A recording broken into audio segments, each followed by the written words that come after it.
Hello there YouTube, it's your boy B3 back with another kicking graphic novel review. Today we're doing a bit more Marvel with Red Hulk Scorched Earth. Yes, this is the first volume of Hulk after the Loeb run and stuff.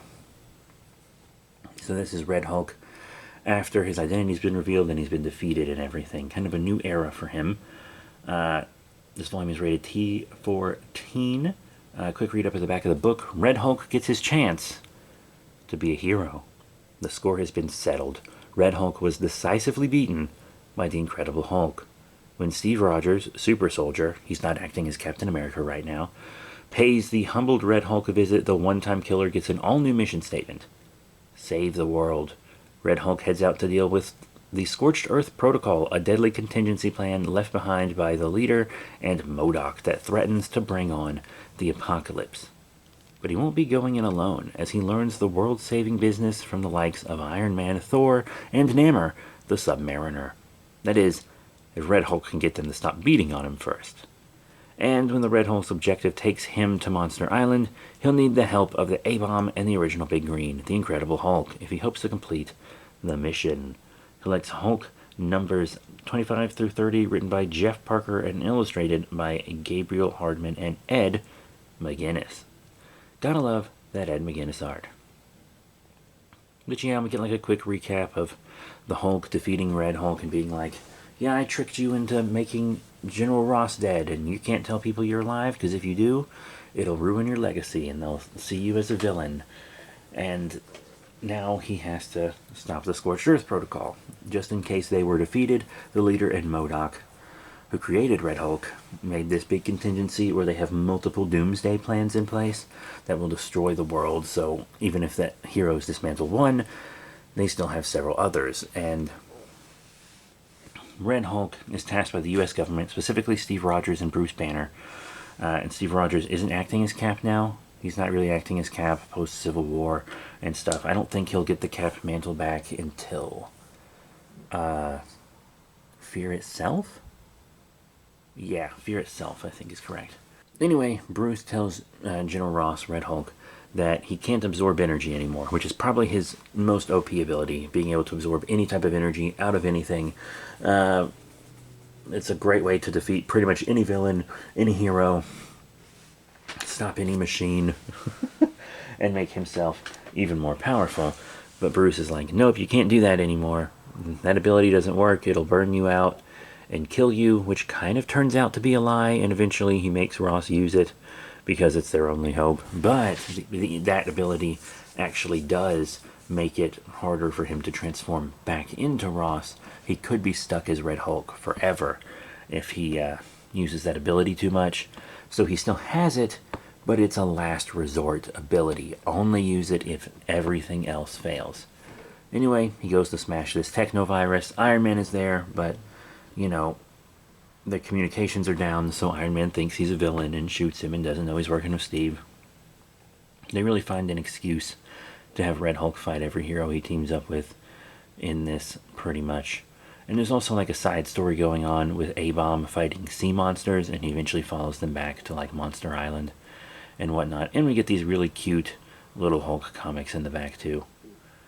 Anyhow, he does help Iron Man defeat this technovirus by destroying what it's coming from, but there's a woman plugged into it, and he kind of yoinks her from it, and it seems to change her in a way, which the reader isn't aware of yet. I've read pretty far ahead, so I do know exactly what happens to her. We'll get back to her later.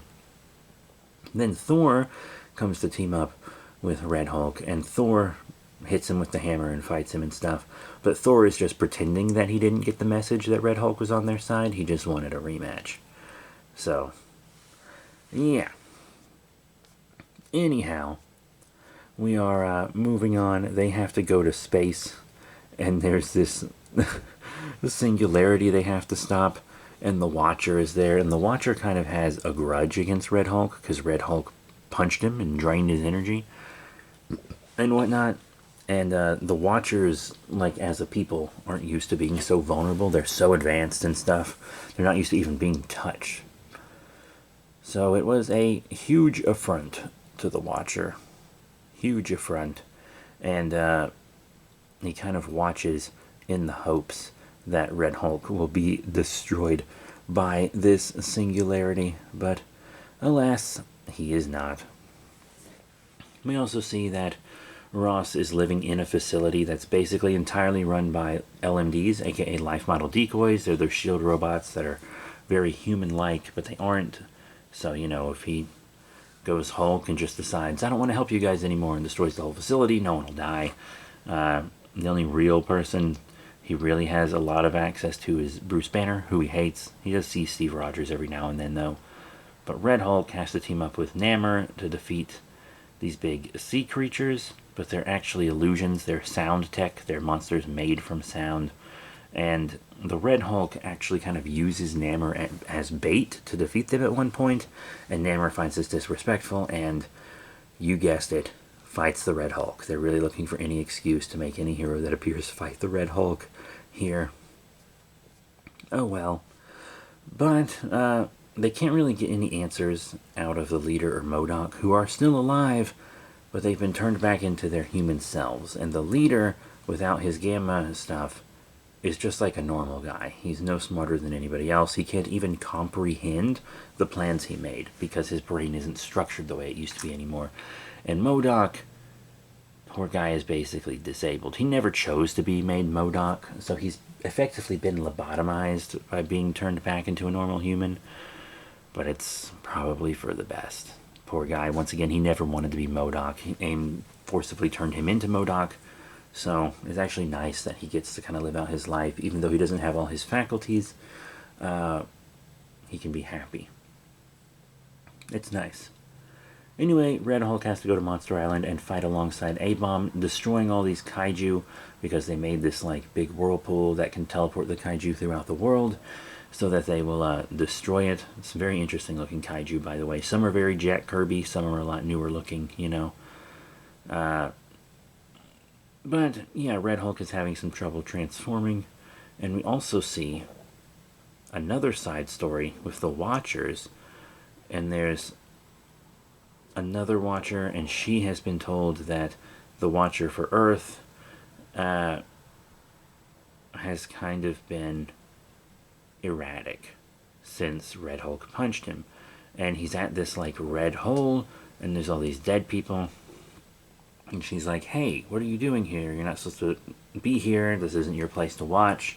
Are you interfering with events? What's going on here? And we're going to see what all that leads to as well. But the Green Hulk shows up on Monster Island to help A-Bomb and the Red Hulk fight the kaiju. And, Hulk's fighting kaiju. It's dope as hell. And then they find, like, this huge vat full of cloned MODOK brains that they have to destroy. And we find out that these doomsday plans, MODOK never really actually thought they'd work. But they were an effective distraction, while a new MODOK, MODOK Superior, was created from a cloned MODOK brain. And this MODOK I actually think is pretty cool. He's a much calmer MODOK. He doesn't just kill any and everything that irks him in any way. He's able to admit when he's wrong. He's a very interesting MODOK.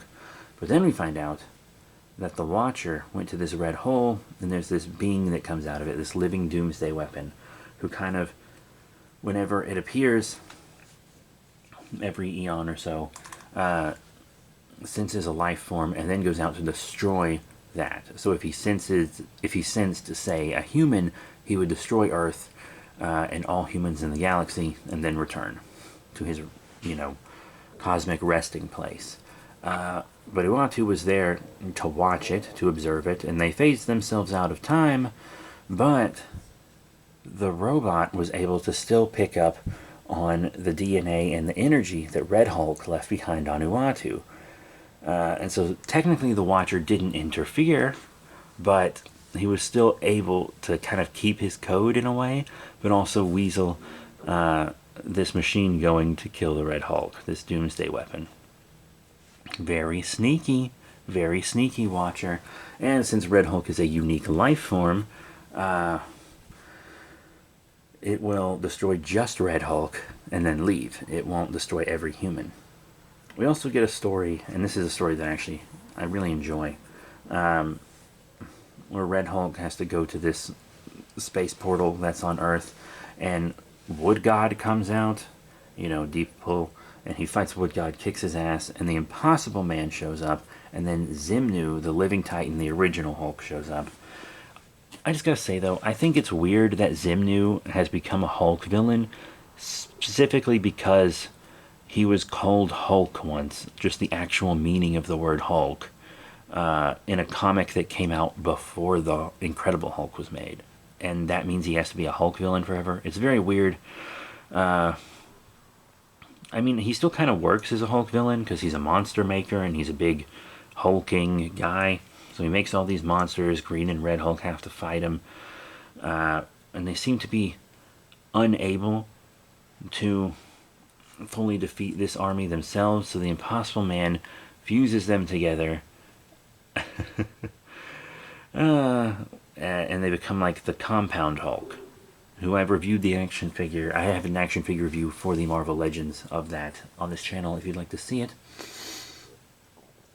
But it's like one half Green Hulk, one half Red Hulk, and they have to work together in order to make the body work, but they can't work together. Eventually they're able to by focusing on the one thing they both agree on, that Betty is amazing, but they have to do that to defeat the being called Kla, which is Hulk backwards. And he's like this gray Hulk that speaks in a very sophisticated manner.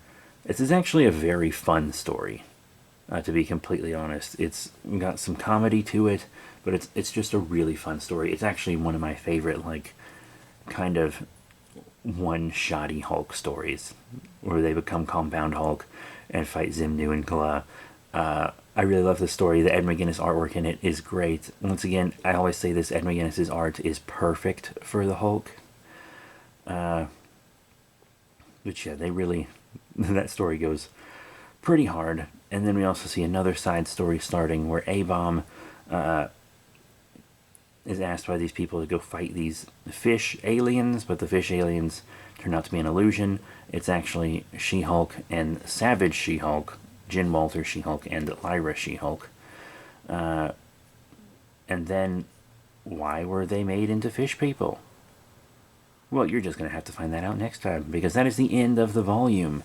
Yes, it has a big main story and a lot of little side stories, many of which are continuity. But it's very fun. Red Hulk, Scorched Earth. It's not as good as a lot of the Hulk issues that came before it. That Jeff Loeb stuff is just great. But Parker is doing good work with Red Hulk. They have nerfed him a lot, admittedly. But Red Hulk is still one of my favorite characters in all of Marvel. And I really, really enjoy this. And I'll be reading the run of Thunderbolts with him in it and everything as well. So that is it. Thank you all very much for your support. Please remember to rate, comment, and subscribe. Check out all the cool links in the description below. Facebook, Twitter, etc. And I'll see you all next time. Bye for now.